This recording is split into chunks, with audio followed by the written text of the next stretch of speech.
Sometimes things have a way of working out in almost mysterious ways.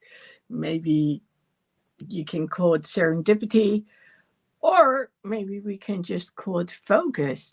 Whatever it is, today I'm going to talk to you about the hub for neurodivergent young ones. And before you say, but why is that needed? Well, that's one of the things that I'm going to talk about because I had this discussion earlier this night. And what we talked about was that, well, basically it's about labels. Do we really need labels? Now, over here in Holland, to get something done, unfortunately, we do need labels. It's not that I want people to have labels, I don't want people to be seen any differently. But the thing is that when it comes to a way of communication, working together and understanding one another, that in order for others to understand the background, the idea behind it, they need to know that something is different compared to what they consider to be their norm. So, being in this place today where I took pictures and I shot videos basically to help them promote, someone shared with me a while ago that this place actually is a place where a lot of neurodivergent young ones come. Now, I've always seen it as a place for young people to get together, a place where they can go to hang out. But it's more than that. It's a place where they can be themselves. And when I was creating that reel today, I have been recording it, been editing it. I said, but what do I use when it comes to the description? So there were basically two things. How do I describe this party? Because it was a special party dressed to depress. And the other thing was, and which song would be the live song of this place where I went to? So it's like a society, but also a place where people can dance. It's also a place for concerts, but also game nights, for instance. So it was about being able to be yourself, to be the authentic you. Well, and if you know me longer than today, then you know that I deem it very important that people can be themselves. And, well, they were dressed in various costumes. There was actually a big bunny. And I was like, oh, if Jumping Bunny would have seen that, she would have been so happy. It's a shame that I didn't literally carry her with me, because then he could have held Jumping Bunny and she would have loved it. Anyway, I've been there before at that club, helping them out with videos and pictures. And I got to talk to a number of people. Now, to start with the one that I had a discussion with, it was kind of interesting because she said, well, there shouldn't be any difference. I said, well, I agree that there shouldn't be, but as long as they are not understood, and they are the neurodivergent young ones, and we know that their brain is wired differently, well, then something needs to be done. Because let's face it, they do not learn to learn at school. And when they have internships, questions are not being answered the way the one who's asking the questions is expecting them to answer them. They in turn don't know what to do. And a lot of times it eats at their self confidence. And it starts as early as in school.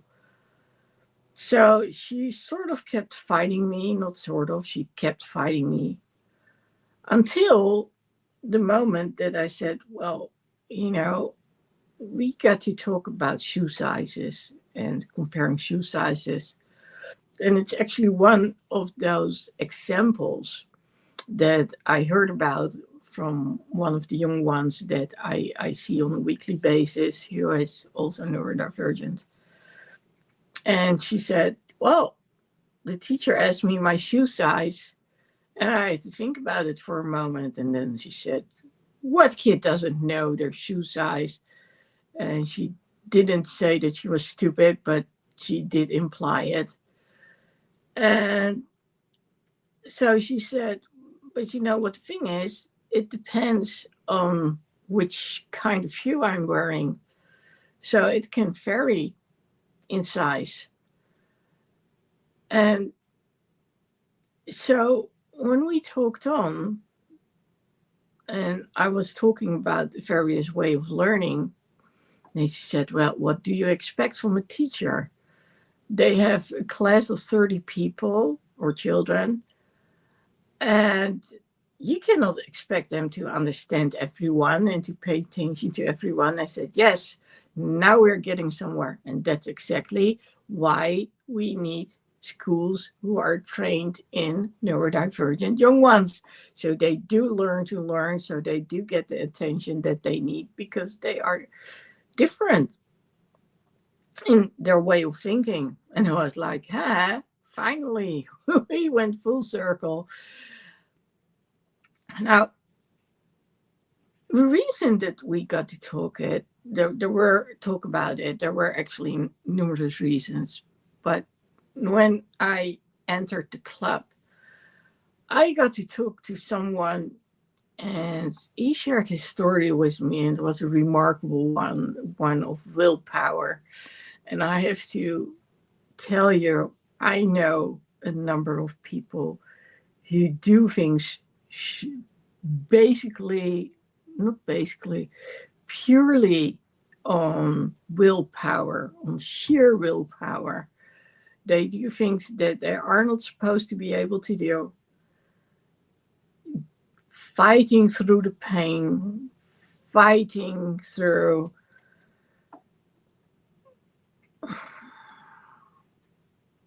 not being able to move normally anymore. You know, it's sort of like they say, the mom who lifts the car when her child is underneath that car.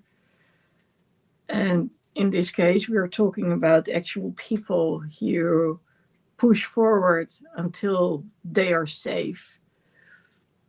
But they push forward because they need to. So when he was telling me the story about how he had been, let's say, in an incident in a different country, and all he wanted to do was go back home. So he had to go on a plane, but he needed medication in order to be able to go there. And as he described it, it was done based on pure adrenaline, and he actually got some epinephrine shots to help him go on. But just as remarkable was that he not only managed to get back home, so on a flight, and then ended up in the hospital, he actually got to walk again. And this was someone who, you know, so many things had happened, and he just managed to pull through. And I said, well, you're an inspiration for other people. But talking about it, we got to talk about being neurodivergent. And it actually started with talking about being on the spectrum. And I said, well, you know, um, I've been told I'm on the spectrum too. And I said, not by one person, but by multiple ones. And he said, yeah, I can tell you're on the spectrum too. I said, how can you tell? And then he said, well, just look at your eyes. You're constantly moving your eyes. You're constantly scanning.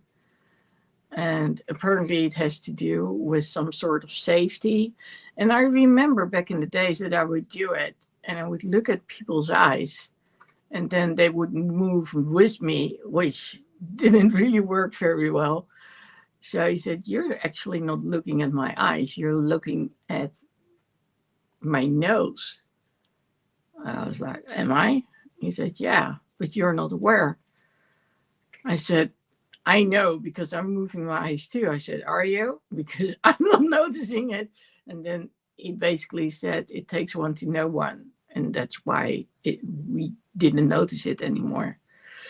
But here's the thing. Here's a guy who is more than half my age. No, he's less than half my age. And so he's younger, way younger than I am. But because of his parents, he knows quite a lot about being neurodivergent, being on the spectrum. So when we talked about being hypermobile, and then I said, do you know it's often connected to people who are neurodivergent? He says, yes, I know. And we got to talk on. And he actually gave me the name of a doctor I could get in touch with. And I was like, oh, is that possible? So there were so many things that were, we had a lot of things alike, which makes sense because both of us are neurodivergent. And then we get back to both of us being hypermobile, both of us having EDS. And then we get back to that one sentence. This club is not just for young ones, it's for the neurodivergent young ones. And this time around, I actually got to really connect with a number of them. It was from talking about neurodivergence and EDS, but also with the photographers, I need to post something, but I don't know what to post. And it all seemed to just click and work out. Now, at the end of the evening, and that was kind of special, someone came up to me and she said, I want to talk with you about the hub. I want to brainstorm. And I said, oh, okay.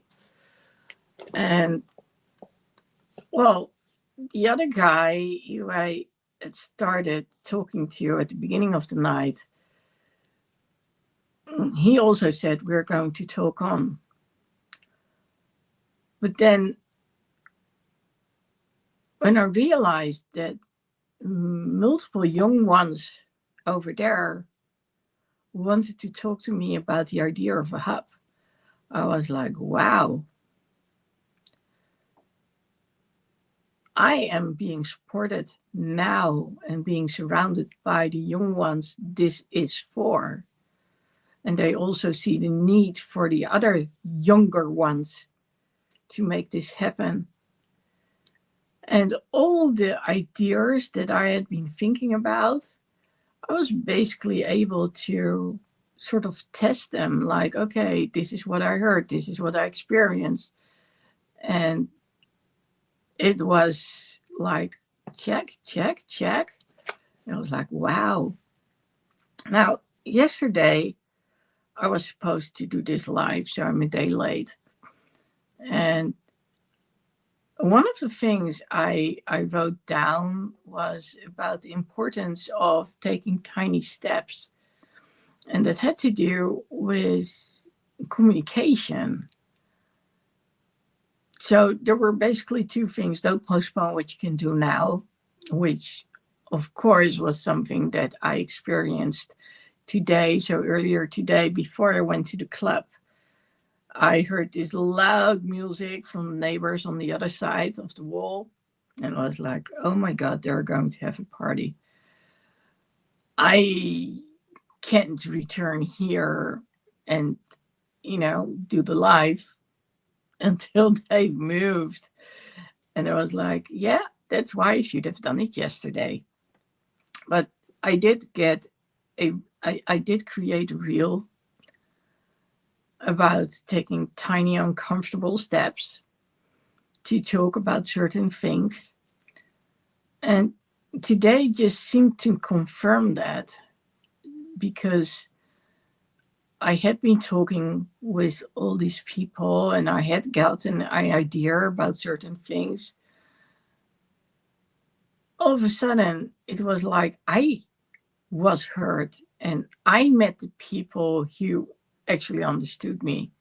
And I was like, wow, all those things that I've been talking about in the last year when it comes to the hub, to neurodivergent young ones, whether it's about them being the CEO or skipping school because they get told to go figure it out on YouTube, go Google it. It was just acknowledged in one conversation after the other one. And I actually had such good conversations with just about anyone. They loved that I was talking to them, and they remembered me from last year, and we got to talk about when it was. And of course, a number of them didn't because they didn't know me back then. But it was like there was this special connection going on. It was like, oh. And for a while now, I had been thinking about, well, maybe I can do more reels for them, create more stuff, help them with the social media. And today, someone else from behind the bar, someone my age, said, we need people like you to actually do social media. And I said, well, that's why I'm here, to help you to get things out there on social media. And I basically got to talk to all of them here, made things happen. And it was such a wonderful and unexpected experience. And it was like, okay, this time when I get back to the company building, I'm going to talk about this. I'm going to go live. I'm not going to prepare it. Yes, I can talk about my framework, the handout that I've been working on. But more importantly, it's about the confirmation that that thing that I set out to do, that there's a need for it, and that the ones who feel that need are actually the ones who are going to support me to get it done. I was like, wow, how is that possible? Now, I talked to you last time about from quest to craft, and I actually made this handout. And the handout goes into the core. So when we talk about, say, business owners, it's about where are things not lining up in your business. But when we talk about your life, we can also say about what's not working out in your life and what do you need to focus on. So what's the important thing? And so here are the months if we look at the next quarter, and here are the milestones, so to know if you are going in the right direction.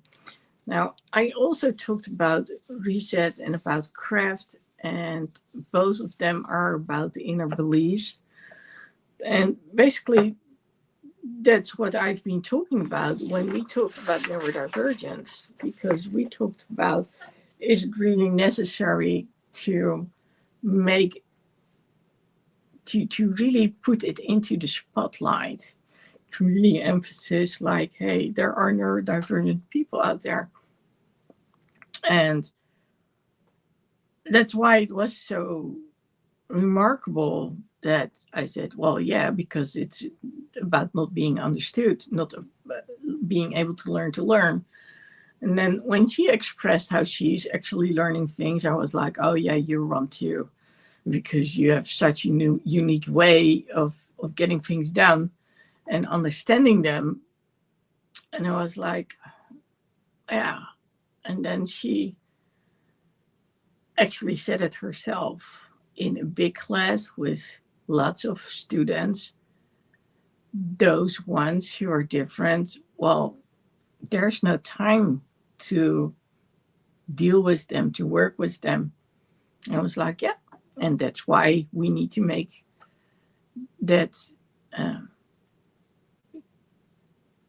to make it known and to figure out that sometimes people are different and need a different approach.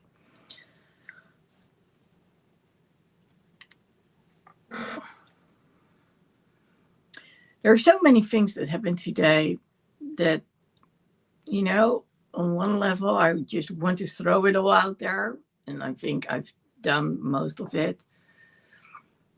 At the same time, I want to talk about the handout, which is meant for better understanding with the neurodivergent young ones. And at the same time, I feel like I just said it all to you. An interesting thing is that when I look at all of this, you know, a year ago, I learned about neurodivergence. And when I was planning on going to San Diego, talking to the University of San Diego, that's when I figured certain things out, like, oh, hypermobility is linked to the neurodivergent ones. Someone else confirmed it later on, and today it was confirmed again. And I was like, yeah, those things are important because it tells you how to live with certain things and how to deal with certain things. So basically what I said to the person I talked to when it came to being different and being neurodivergent, I said, if everyone would take the time to really listen and ask on and see if they understand things instead of assuming things, then yeah, you're right. We wouldn't need to point out that there are neurodivergent people out there because people would take the time to ask on. And that's actually what this handout is all about, because when we talk about Quest, it's about assumptions, but also understanding how the brain works. And it's about focusing on, does this line up with what I believe to be true, and is what I believe to be true actually real? I mean, of course it's real for me, but maybe it needs some adjusting, those beliefs. And when we talk about this part, which is about communication, so basically about the gateway, about protocols, about understanding one another, I now use ARC.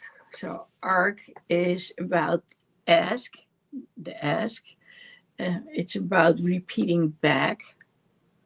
So someone has an ask, someone else repeats back, and then there's the confirmation, like, okay, yes, this is what I meant, or this is not what I meant, and explaining what the idea was behind it.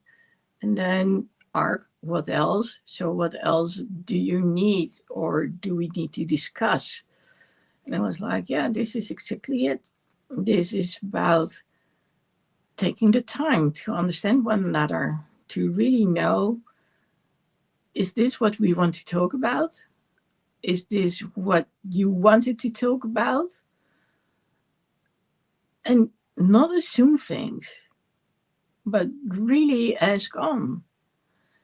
So this time, this day and age, a lot of people, well, it's the time that we are swiping, and there's a lot of stress, and everything has to be rushed. It's like go, go, go, go, go. And with all the swiping that we do, well, the for us to keep our attention focused on something that is nowadays really hard. And saying so, the question then becomes, so how do you actually keep the focus?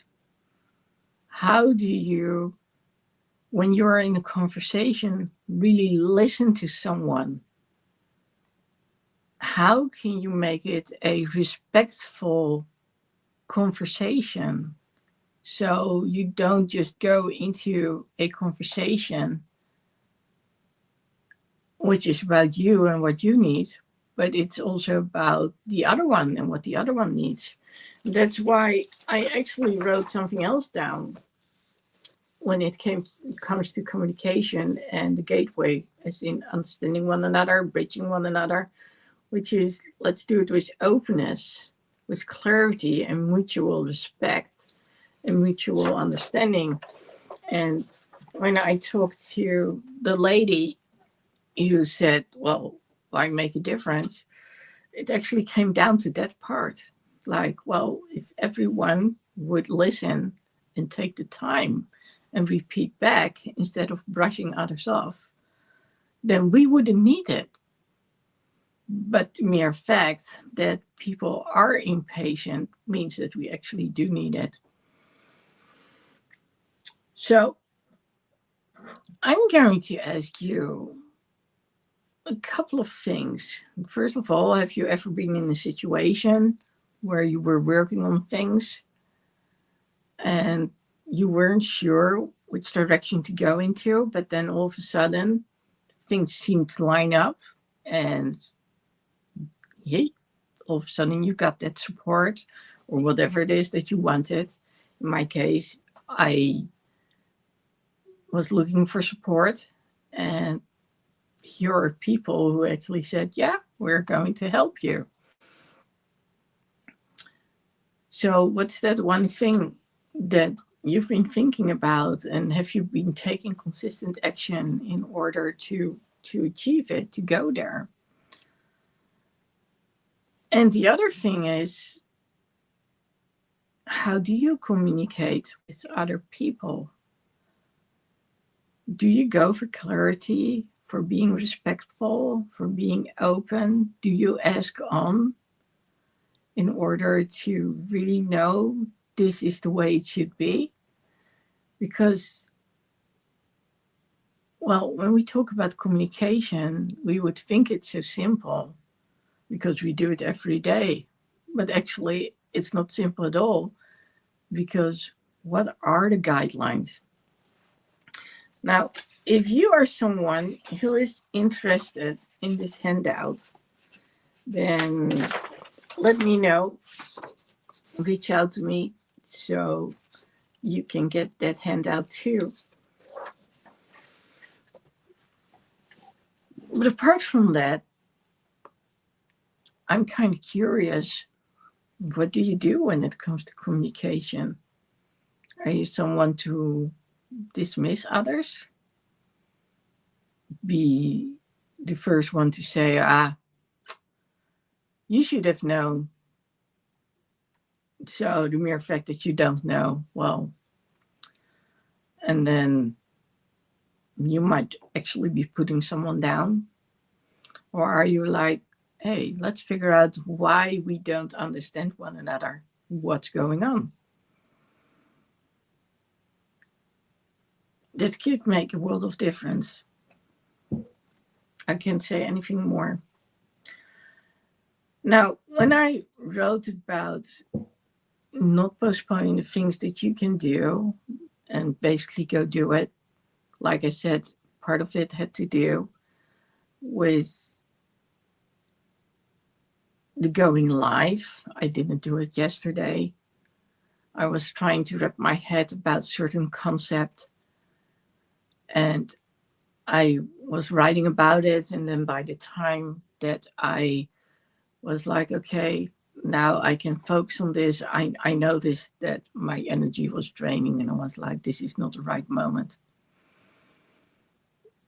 Now, there's also something else, and I'm actually very happy that I got taught this part, and that's about take that first step. It doesn't have to be perfect. So tonight I'm not going to do a full hour of Friday Night Live, even though it's even Saturday Night Live. I just wanted to get my message out there because I noticed earlier today that the mere fact that I hadn't done it was actually sort of eating at me. I was not happy about it. So I said today, you know what? The moment that I'm back here at the company building, I am going to go live and talk about it.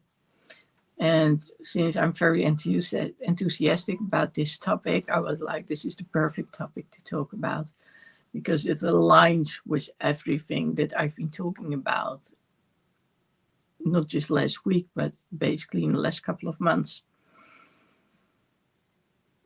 I also concluded that we don't always have to do things to perfection.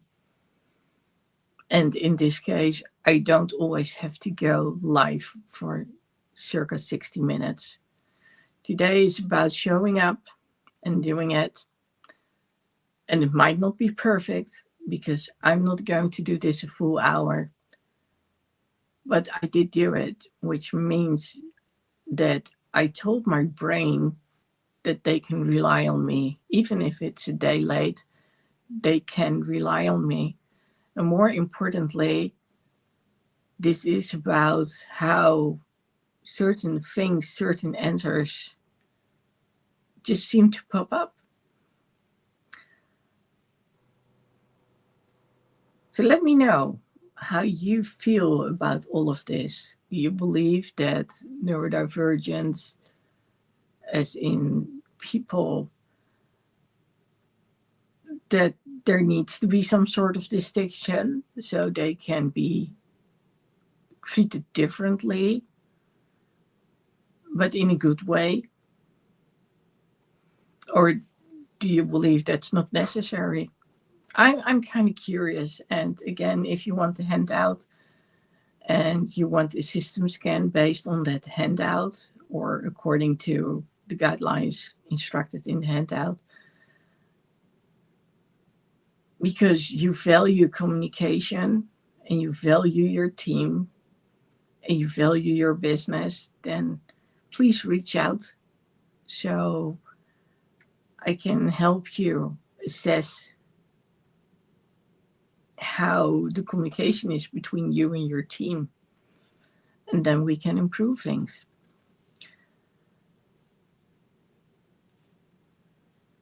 Well, that was my ask. So, I'm kind of curious if you heard what I said, and if you did, if you're actually going to take the time to really think this through and then do something with it.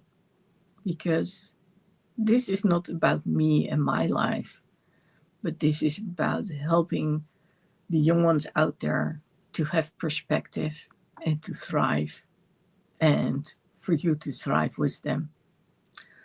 So again, let me know how you feel about this, and then I'll talk to you again next week.